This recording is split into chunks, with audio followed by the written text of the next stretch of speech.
la Maison des Potes s'est toujours positionnée sur un discours républicain. Nous, on s'est dit que 10 ans après les émeutes, rien n'a changé, mais tout a empiré.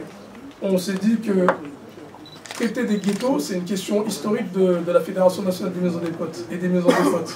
Et du coup, on demande à ce que vous, intervenants, puissiez répondre à ces questions au vu de vos titres et qualités. Et du coup, nous, ce qu'on se dit, c'est que les associations françaises et franciliennes sont les ciments de cette République. Sans eux, beaucoup de choses auraient été pas possibles.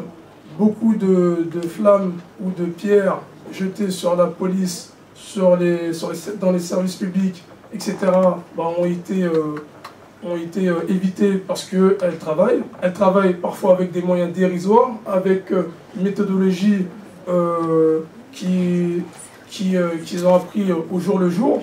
Et du coup, c'est ça qu'on dit par association de quartier victime de l'austérité. Victime de l'austérité, pourquoi? Parce que les associations sont les dernières roues de la carrosse du financement public.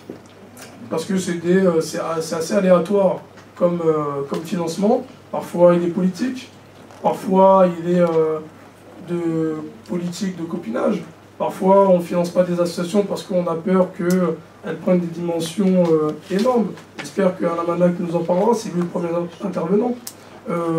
On a des associations de droits de l'homme comme Bocard, qui est un des responsables et plaignants du Stop au contrôle aux faciès, qui ne sont pas financés par l'État parce qu'ils remettent en cause un système et un racisme d'État.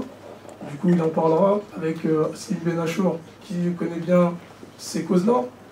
Thomas Guénollet nous parlera des nouveaux jargons qui est en train d'émerger en ce moment. Je laisserai en parler lui-même.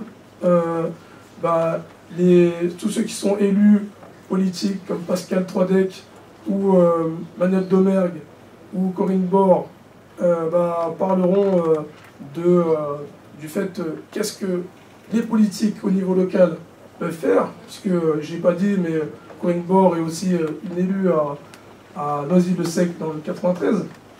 Donc on va voir qu'est-ce que ces élus apportent comme solution à ces ghettos et au manque de moyens attribués aux associations de quartier, et les structures Maisons des Potes et associations partenaires parleront de comment ils luttent avec le système D, c'est-à-dire avec quasiment rien, pour pouvoir promouvoir la lutte pour les droits civiques et pour l'égalité réelle.